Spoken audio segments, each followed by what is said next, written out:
नमस्कार दोस्तों, कैसे हो आप सब।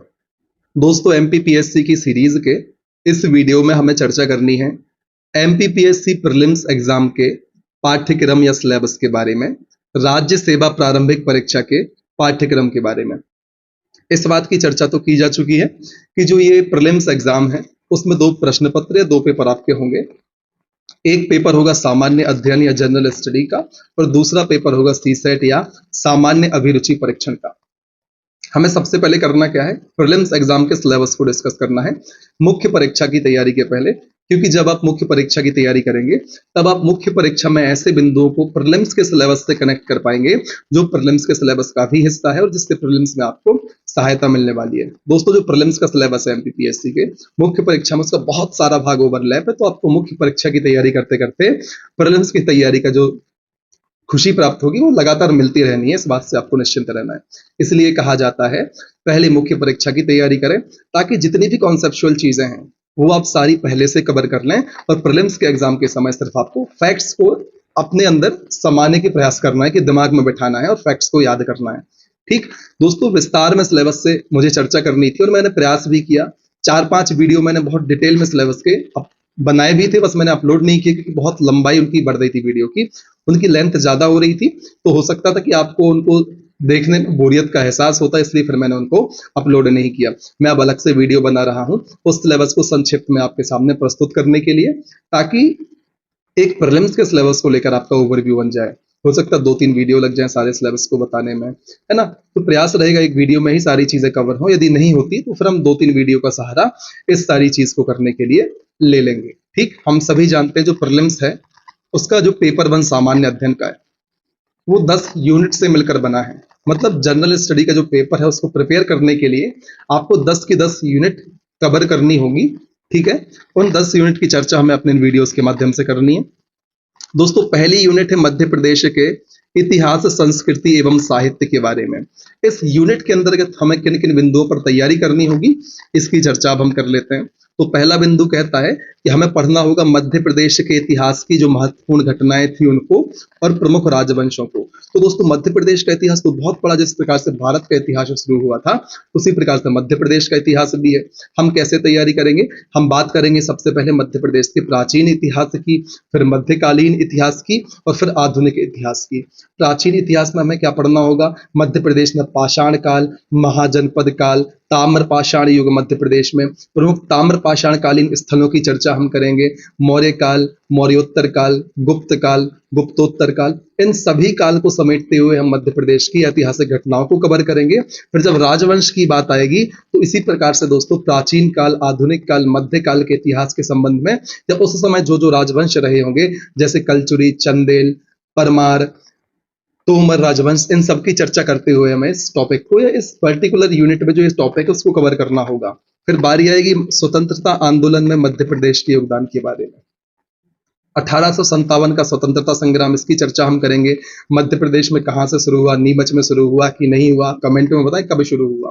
ठीक, कहां से किसने नेतृत्व किया, सागर से किसने नेतृत्व किया, भोपाल से किसने नेतृत्व किया, इन सारे बिंदुओं पर हमें चर्चा करनी होगी। इसके बाद मध्य प्रदेश में जो अलग से आंदोलन हुए थे, झंडा सत्याग्रह हो गया, इसके अलावा टुरिया जंगल सत्याग्रह, इन सभी सत्याग्रहों की हमें चर्चा करनी है। आप प्रश्न कमेंट सेक्शन में प्रश्न का आंसर दें, मध्य प्रदेश का जलियांवाला बाग हत्याकांड की संज्ञा किस आंदोलन को देते हैं। ठीक, इन सारे बिंदुओं पर चर्चा करते हुए फिर बारी आएगी मध्य प्रदेश की प्रमुख कला एवं स्थापत्य कला की। स्थापत्य कला का नमूना मध्य प्रदेश में बताएं कौन सा एग्जाम्पल है, सर्वश्रेष्ठ एग्जाम्पल मध्य प्रदेश में स्थापत्य कला का, कमेंट सेक्शन में आप हमें बताएं। तो प्रमुख कला में दोस्तों जैसे छीपा शिल्प हो गया, धातु शिल्प हो गया, इस प्रकार के जो शिल्प हैं इनको शामिल करते हुए हमें तैयारी करनी होगी। फिर बारी आती है मध्य प्रदेश की प्रमुख जनजातियां एवं बोलियों की। तो मध्य प्रदेश में प्रमुख जनजातियां, उनके भौगोलिक क्षेत्र के हिसाब से हमें चर्चा करनी होगी। उनकी संस्कृति क्या है, उनके मुखिया को क्या कहते हैं, उनके घरों को क्या कहते हैं, कौन कौन से डांस वो करते हैं, उनके प्रमुख त्योहार, पर्व, मेला क्या है, उनके प्रमुख देवता क्या है, इन सारे बिंदुओं को समेटते हुए हमें चर्चा करनी होगी। अलग अलग जनजातियों को, जैसे कि भील, भिलाला, भिलास, पटेलिया, गौड़, बैगा, भारिया, सहरिया, कोल, इन सभी तमाम जनजातियों की चर्चा करते हुए हम इस हेडिंग को कवर करेंगे। और दोस्तों, इसकी चर्चा हम ऑलरेडी कर चुके हैं। जब आप प्लेलिस्ट में जाएंगे चैनल की तब वहां पर आपको संपूर्ण मध्य प्रदेश, फिर चाहे वह राजनीतिक दृष्टि से हो, मध्य प्रदेश ऐतिहासिक दृष्टि से हो, भौगोलिक दृष्टि से हो, इन सभी बिंदुओं पर हम पूरा मध्य प्रदेश ही कवर कर चुके हैं। तो जो आपके पाठ्यक्रम की 10 यूनिट में से 3 यूनिट मध्य प्रदेश की है, उस डायरेक्ट उस प्लेलिस्ट से आपकी कवर हो जाएंगी। तो आप एक बार उसे जरूर चेक कर लें। फिर दोस्तों बारी आएगी मध्य प्रदेश के प्रमुख त्योहार, लोक संगीत, लोक कलाएं एवं लोक साहित्य की। फिर मध्य प्रदेश के प्रमुख साहित्यकार एवं उनकी कृतियों की। जब आप साहित्यकार पढ़ेंगे तो साहित्यकार को भी आप 3 प्रकार से बांटेंगे। मध्य प्रदेश के प्राचीन कालीन साहित्यकार, मध्यकाल के साहित्यकार, आधुनिक काल के साहित्यकार, जैसे कि पद्माकर, भवभूति, केशव दास, माखनलाल चतुर्वेदी, सुभद्रा कुमारी चौहान। यदि आप इनके बारे में थोड़ी बहुत जानकारी रखते हैं तो आप कमेंट में बताएं कि इनका संबंध किस काल से है। माखनलाल चतुर्वेदी किस काल के साहित्यकार हैं, केशव दास किस काल के साहित्यकार हैं, और भूषण किस काल के साहित्यकार हैं। हो सके तो दो रचनाएं भी आप कमेंट सेक्शन में हमें बताएं। तो इस प्रकार से चीजें आपको कवर करनी होंगी, साहित्यकार कवर करने होंगे, उनकी रचनाएं कवर करनी होंगी, और किस क्षेत्र से किस साहित्यकार का संबंध है इसकी चर्चा भी आपको एग्जाम में करनी होगी। जैसे कि गजानन माधव मुक्तिबोध, इनका संबंध श्योपुर से है, तो प्रश्न इस प्रकार से भी आ सकता है, निम्न में से किस साहित्यकार का संबंध श्योपुर जिले से है। जैसे बालकृष्ण शर्मा नवीन, इनका संबंध शाजापुर से है। इस स्थान से, जन्म स्थान से भी इनका प्रश्न बन सकता है, इनकी रचनाएं बन सकती हैं। एक रचना मैं बोल रहा हूँ, उर्मिला किस साहित्यकार की रचना है, कमेंट सेक्शन में बताएं।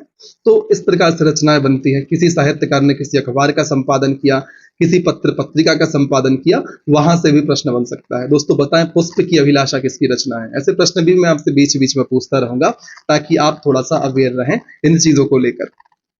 फिर बारी आती है मध्य प्रदेश के प्रमुख धार्मिक एवं पर्यटन स्थल। धार्मिक पर्यटन में दोस्तों क्या, महाकालेश्वर, ओमकालेश्वर, है ना, सोनागिरी दतिया, जो तमाम पुष्पगिरी, इसके अलावा खजुराहो के मंदिर, ये धार्मिक पर्यटन स्थल में आ जाएंगे। बहुत सारे हैं, अलग इसको भी आप बांट सकते हैं। जैनों के अलग धार्मिक पर्यटन स्थल हैं, हिंदुओं के अलग हैं, इस प्रकार से आप बांट सकते हैं। और साथ ही साथ जो अन्य पर्यटन स्थल हैं, जैसे कि पचमढ़ी हो गया, भीम बेटिका की गुफाएं हो गई, इन सारे जो स्थलों को हम अन्य पर्यटन स्थलों में शामिल कर लेते हैं। तो यहाँ से अलग अलग प्रकार से प्रश्न बनते हैं। खजुराहो से मंदिरों का निर्माण किसने कराया, किस वंश के शासन काल में निर्माण हुआ, किस सदी में निर्माण हुआ। इसी प्रकार से पचमढ़ी, भीम बेटिका से किसने खोज की, किससे संबंध है, किस धर्म से संबंधित गुफाएं मिलती हैं, किससे नहीं मिलती हैं। इस प्रकार के तमाम प्रश्न बनते हैं। प्रश्न अभी 2022 के एमपीपीएससी प्रीलिम्स में बना था गुफाओं से, है ना, आपको शायद याद होगा। फिर बारी आती है मध्य प्रदेश के प्रमुख जनजातीय व्यक्तित्व की। टंटैया भील, भीमा नायक, इन सारे जो जनजातीय व्यक्तित्व जिनकी बहुत महत्वपूर्ण भूमिका रही है हमारे मध्य प्रदेश के इतिहास में, उनकी चर्चा करनी होगी। साथ ही साथ ऐसे जनजातीय व्यक्तित्व जो किसी कला से संबंधित, चित्रकला, लोक नृत्य, जिनको पद्मश्री, पद्म भूषण ये सारे पुरस्कार मिले हैं, उनका नाम भी आपको ध्यान रखना होगा। अलग अलग क्षेत्र में अलग अलग साहित्यकार मध्य प्रदेश में प्रचलित है, तो इन सब की बातें हमें करनी होगी। फिर जब हम मध्य प्रदेश का इतिहास, संस्कृति और साहित्य कवर कर लेंगे पहली यूनिट में, तो फिर उसके बाद आएगी दूसरी यूनिट जिसमें बात होगी भारत के इतिहास के बारे में। इसमें भी दोस्तों हमें प्राचीन एवं मध्यकालीन भारत के इतिहास की प्रमुख विशेषताओं, घटनाएं एवं उनकी प्रशासनिक, सामाजिक, आर्थिक व्यवस्थाओं की चर्चा करनी होगी, जानकारी इकट्ठी करनी होगी, क्योंकि इनसे डायरेक्ट प्रश्न आएगा। ठीक, तो इस चीज को आपको ध्यान रखना है। अलग अलग काल में, जैसे जो मौर्य काल है, मौर्य काल में जो प्रशासनिक अधिकारी थे, किसका संबंध किस पर्टिकुलर विभाग से था, कोषाध्यक्ष को क्या कहते थे, संनिधाता किसे कहते थे, ऐसे प्रश्न आएंगे। उनकी प्रशासनिक, सामाजिक और आर्थिक व्यवस्थाओं के बारे में, रहट क्या था, ये सब कमेंट में आप आंसर कर सकते हैं। ठीक, तो इस प्रकार से प्रश्न आएंगे। फिर दोस्तों 19वीं 20वीं शताब्दी में सामाजिक एवं धार्मिक सुधार आंदोलन। सामाजिक एवं धार्मिक सुधार आंदोलन में दोस्तों जो जिनकी महत्वपूर्ण भूमिका रही, ईश्वर चंद्र विद्यासागर, राजा राम मोहन रॉय, इन सारे व्यक्तित्व के बारे में भी आपको पढ़ना होगा, किसने किस संस्था की स्थापना करी।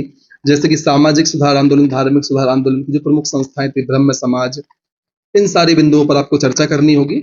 फिर स्वतंत्रता संघर्ष एवं भारतीय राष्ट्रीय आंदोलन, इसमें आपको इंडियन नेशनल कांग्रेस जिसकी स्थापना 1885 में हुई थी, कब हुई थी, पहले अध्यक्ष कौन थे, ये सब आपको हमें कमेंट सेक्शन में बताना है। उन सारी चीजों से लेकर जो महत्वपूर्ण आंदोलन हुए थे, असहयोग आंदोलन, सविनय अवज्ञा आंदोलन, चौरा चौरी कांड हुआ था, स्वदेशी आंदोलन, इन सारे बिंदुओं पर चर्चा करते हुए हमें इस वाले यूनिट को कवर करना होगा। फिर बारी आएगी स्वतंत्र भारत के पश्चात भारत का एकीकरण एवं पुनर्गठन की।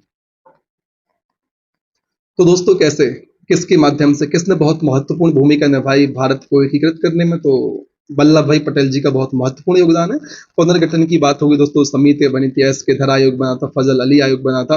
राज्य पुनर्गठन किस आयोग की सिफारिशों पर फिर हुआ था, इन सारी चीजों की चर्चा करते हुए हम इस प्रकार से दूसरी यूनिट को कवर करेंगे। क्या सोर्स है इनकी चर्चा भी दोस्तों हम कर लेंगे, लेकिन फिलहाल हम सिलेबस को देखने का प्रयास करते हैं। फिर जो तीसरी यूनिट है इसमें है मध्य प्रदेश का भूगोल। पहले हमने बात करी मध्य प्रदेश के इतिहास के बारे में। फिर अब जो तीसरी यूनिट है वो है मध्य प्रदेश के भूगोल से संबंधित। इसमें हम मध्य प्रदेश के वन, 3 प्रकार के वन पाए जाते हैं, कमेंट सेक्शन में आप बताएं। वन उपज की मतलब कौन सी उपज किस क्षेत्र में होती है, आपको यह भी पता लगाना होगा, और किस उपज का संबंध किस प्रकार के वनों से है। वन्य जीवों की हमें चर्चा करनी है, नदियां, पर्वत, पर्वत श्रृंखलाएं। दोस्तों मध्य प्रदेश का सबसे ऊंची पर्वत चोटी कौन सी है, इस प्रकार से प्रश्न बन सकते हैं। पर्वत श्रृंखलाएं, उत्तर एवं दक्षिण के बीच में सेतु का काम कौन सी पर्वत श्रृंखला करती है। सतपुड़ा की सबसे ऊंची चोटी कौन सी है, विंध्याचल की सबसे ऊंची चोटी कौन सी है, मालवा के पठार की सबसे ऊंची चोटी कौन सी है, बुंदेलखंड के पठार की सबसे ऊंची चोटी कौन सी है, इस प्रकार से प्रश्न बन सकते हैं। आपसे पूछा जाएगा सिगार की चोटी की ऊंचाई कितनी है, या किस निम्न में से किस क्षेत्र की सबसे ऊंची चोटी सिगार की चोटी है, सिद्ध बाबा की चोटी कहाँ की सबसे ऊंची चोटी है। तो इस प्रकार से आपके पर्वतों से संबंधित, चोटियों से संबंधित प्रश्न बनेंगे। फिर मध्य प्रदेश की जलवायु दोस्तों, मध्य प्रदेश में प्राकृतिक एवं खनिज संसाधनों की चर्चा होगी। किस क्षेत्र में कौन सा खनिज पाया जाता है, सबसे ज्यादा मात्रा में पाया जाता है, उत्पादन में कौन सा स्थान है, भंडारण में कौन सा स्थान है, इन सारी चीजों की आपको चर्चा करनी होगी और पढ़ना होगा। तो मध्य प्रदेश में परिवहन दोस्तों, परिवहन, रेल परिवहन, सड़क परिवहन और वायु परिवहन। एयरपोर्ट, हवाई पट्टियां, किस नेशनल पार्क में हवाई पट्टी है, कहाँ है, कैसा है, इन सारी चीजों की चर्चा आपको करनी होगी। कितनी निजी हैं, कितनी सेना वाली हवाई पट्टियां हैं, इन सब की चर्चा करेंगे। राष्ट्रीय राजमार्ग मध्य प्रदेश में सबसे लंबा कौन सा गुजरता है, सबसे छोटा कौन सा है। राजकीय राजमार्ग सबसे लंबा कौन सा है, सबसे छोटा कौन सा है।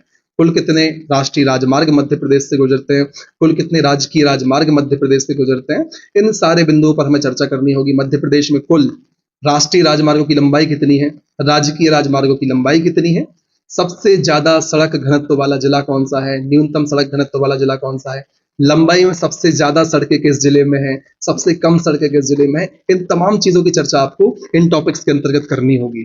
ठीक है, तो इस प्रकार से चर्चा आपको करनी है। लगातार मैं आपको गाइड भी करता रहूंगा, लेकिन पहले मुख्य परीक्षा हमारा टारगेट होगा, क्योंकि प्रीलिम्स दोस्तों आप खुद से कर सकते हैं। 5 यूनिट मैंने कवर कराई हैं, और जो 10 यूनिट टोटल है इनमें से 5, जिसमें ये मध्य प्रदेश का भूगोल भी शामिल है, इसको मैंने कवर कराया हुआ है। जितनी चीजें मैंने आपसे बोली हैं वो सारी चीजें उस यूनिट में कवर हैं। आप प्लेलिस्ट एक बार जरूर चेक करें। फिर दोस्तों मध्य प्रदेश की प्रमुख सिंचाई एवं विद्युत परियोजनाओं की चर्चा हमें करनी होगी।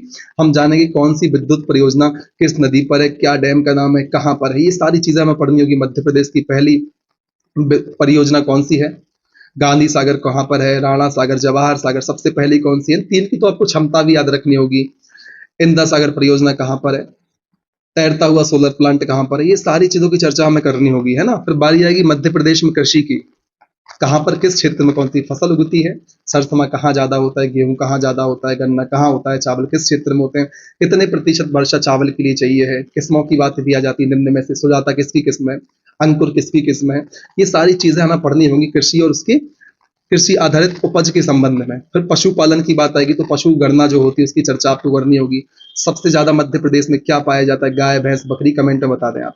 तो ये सारी चीजें आपको पढ़नी होंगी। फिर पशुपालन में ही आपको पशु से संबंधित तो रोग पढ़ने होंगे। गैया को कौन सा रोग होता है, खुरा किस पशु को होता है, मुर्गी को कौन सा रोग होता है, ठीक, फुट माउथ डिसीज किसकी है। तो इन सारी बिंदुओं पर आपको चर्चा करनी होगी। जब कृषि पढ़ लेंगे, पशुपालन पढ़ लेंगे, फिर बारी आएगी कृषि आधारित उद्योगों की। फिर इसकी कागज उद्योग हो गए, तमाम तेल उद्योग हो गए, इनकी चर्चा मुख्य परीक्षा में भी होता है कि मध्य प्रदेश में कृषि आधारित उद्योगों को समझाइए। प्रीलिम्स में भी होता है। तो काफी सारी चीजें सेम मैच करती है। जब आप एक की तैयारी बढ़िया कर लेंगे ना मुख्य परीक्षा की, तो प्रीलिम्स के काफी सारे क्वेश्चन, जब आपके कॉन्सेप्ट सारे क्लियर हो जाएंगे तो आप कॉमन सेंस से कर जाएंगे। इस चीज को आप ध्यान रखें। और मैं आपको सिलेबस क्यों डिस्कस कर रहा हूँ इस प्रकार से संक्षेप में, ताकि आप इंटरलिंक कर पाए चीजों को। क्योंकि तैयारी फैक्ट रटने के लिए नहीं है, तैयारी है हमारी सोचने की शक्ति बढ़े। जो आज है, आज से बेटर कल हो, कल से बेटर परसों हो, और इस प्रकार से निरंतर ये बढ़ती रहे आगे।